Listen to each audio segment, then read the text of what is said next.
Hi everyone, and welcome to our talk about the birth of Dungeon Crawler. To start off, we would like to introduce our team. I'm Joe, the artist, Estelle is our engineer. I'm Kate, the producer, and Plum is our designer and audio specialist. We are the team that created Dungeon Crawler.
Dungeon Crawler is a hack and slash 3D puzzle platformer where you play as a cute but brave baby who now must protect their daycare from the invading goblins. The gameplay is based on some of our favorite childhood games, like Link's Awakening, Lego Star Wars, and Hello Kitty Roller Rescue. There is a gap in the Dungeon Crawler genre for a cute and colorful game with satisfying yet accessible combat for young and inexperienced players. We started this project with the help of Code Coven during their summer program. The original team was comprised of myself, Estelle, and Kate. Code Coven matched us together based on our interest in 3D games and deep games. During the first week, we were tasked with coming up with multiple prototypes. To make the brainstorming process easier, I created a genre form where we all gave a 1 to 10 response based on how we felt about creating games of different genres. Overall, it was not that helpful in deciding on our prototype, but it did help us to get to know each other better. Looking back on it and knowing the game we made, there were originally very mixed feelings about roguelikes, puzzle games, and the dungeon crawler genre. We were told to bring around roughly 3 ideas to each other that we could brainstorm and prototype. My pitch was not super thought out, it was really only a sentence, and I said, how about we make a dungeon crawler called Dungeon Crawler where you play as a baby? And immediately everyone was hooked. It just clicked. We all admitted that we had been thinking about making a baby-themed game, and we discussed abilities, story, mechanics, DLC, everything. When all was said and done, we knew we had to pursue this idea. The team name was a totally separate hurdle. We were so focused on the prototype that we never made a team name. And the day after it was due, Francesca messaged us asking for a team name, so we had to pick one quickly. We ended up going with a mashup of our Discord names, which resulted in the founding of Team Tiny Baby Crown. The whole team was super pumped for prototype week, and this ended up being our most productive week to this day. We chose to create 2 prototypes that would test out 2 different camera angles, which meant we essentially had 4 prototypes: first person combat, first person puzzle, third person combat, and third person puzzle. We sent out a playtest form with our prototypes and compiled the data into pie charts. The blue is first person, the red is third person, and yellow is neither. We asked different questions about the ease of navigation, immersion, and readability of the space. We ultimately ended up deciding that neither camera angle was able to fulfill all of our needs, and ended up selecting a more over-the-shoulder perspective, with the goal to add more cutscenes later that would increase the readability. This was also the first time we got a reaction to our art style. Everyone seemed to be a huge fan of the colors, the models, and the concept, so we knew we were really on to something. After prototyping, a week break, and then a week of pre-production, we started our alpha. Our goal for this build was to provide our first example of the swap mechanic, where the game would swap from a dungeon to a daycare whenever your helmet was knocked off by a goblin. The swap mechanic was a challenge to get working, but when it finally did, it was amazing. Everyone said it was their favorite part. We themed the swap mechanic around the idea of it being in the player character's imagination. This meant every asset would swap, including the goblins, turning them into your daycare classmates, which in hindsight maybe wasn't the best idea. Players quickly expressed their unease at attacking the other babies. During the last week of the summer program, after almost 11 weeks of development, we were faced with our first major cut.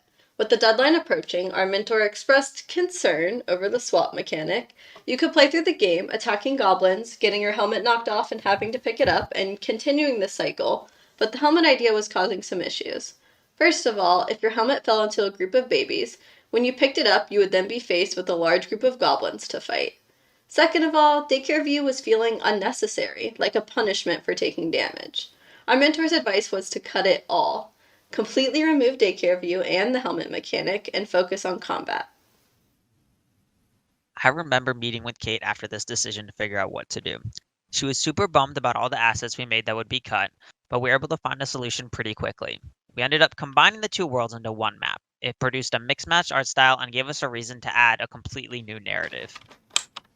In Dungeon Crawler, you fight against the Goblin King, who is trying to take over your dimension. After a portal spawning gone wrong, the Goblin King's portal appears in a children's daycare. The Goblin Horde, terrified by the children, locked all the kids away. You play as a baby in this daycare who now has to fight to save their friends, stop the Goblin Horde, and slay the king. Or cry trying. At the end of the 3 months, we were super proud of what we got. We ended up with a 5 room map, sorry, 1.5 enemy types, and enough of a demo to show off the concept, the art, and the music. The major cut ended up helping us make a more cohesive story, which tied everything together nicely in the end. We knew we had issues in a buggy character controller, but it was starting to feel like a real game. We were motivated to keep working, and we were encouraged to apply to Elevate by our mentors and Code Coven in the hopes of getting additional funding. So we did. It felt like a long shot as a bunch of junior developers, but we got accepted, and at this point our main team was only comprised of myself, Joe, and Estelle. Plum was functioning as a part-time team member helping us with all of our audio needs. Elevate was set to begin at the start of September, which was also the start of my last semester of college. I knew I wasn't going to be able to handle all of the production and design responsibilities I had been doing all summer, so we asked Plum to join us as a full-time designer. This ended up being one of our best decisions as Plum has contributed so much to our combat and level design so far, and we are very lucky to have them. We were so excited to be able to keep working on the project with the support of Code Coven and all of Elevate. After the excitement died down, we realized that we needed to talk actual business legalese, and we also looked at the roster who else got accepted, which ended up giving us massive imposter syndrome as we were some of the youngest and least experienced members in the cohort. After getting into Elevate, we knew we wanted to bring back the swap mechanic, this time with more control over where and why it happened. We developed buttons, pressure pads, and a portal as a way to give the player agency over the swap and help us design puzzles around it. Before, the swap was always a punishment, but now it was a tool for the players to help get rid of nasty spike traps, lava, and solve puzzles. We also realized around this point that we maybe bit off more than we could chew. We were working on a puzzle dungeon crawler hack and slash game with roguelike elements, and if that isn't a mouthful, I don't know what is. We realized to optimize our demo, we really needed to pick one and polish it. We kept adding and designing more content as a way to keep working when there were blockers, but this meant we had a lot of slightly finished assets and mechanics that couldn't easily be implemented. Realizing we needed to slow down allowed for us to take a breath of fresh air. Looking back on the Elevate program, we brought in too much and really should have tried to scale in a little bit more earlier on. We were able to get invaluable feedback, though, from our fellow cohort members and mentors to help guide us in making our game better.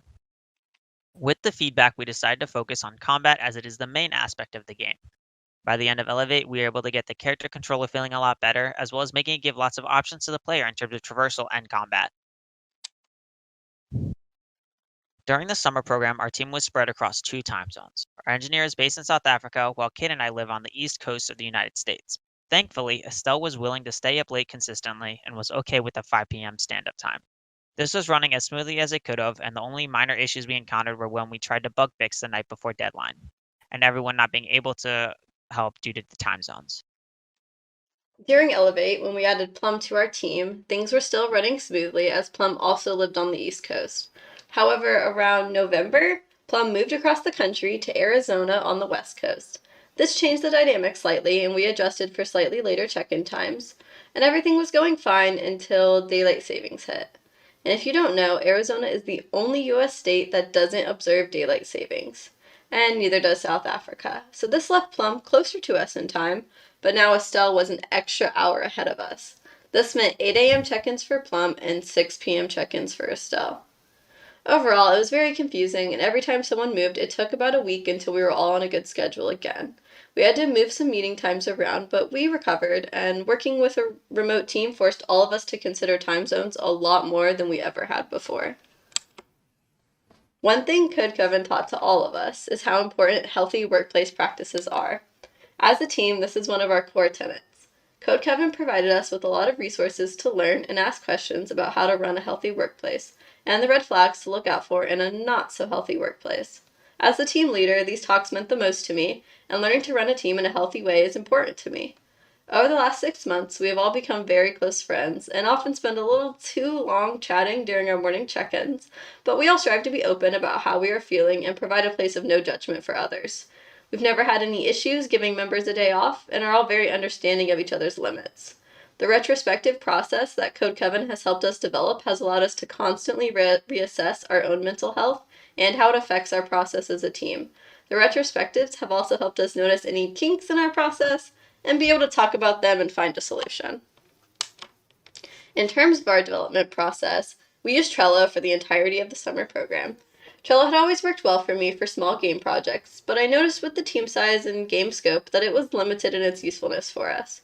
We spent the first month of Elevate trying out Jira as our new process and learning how to use it.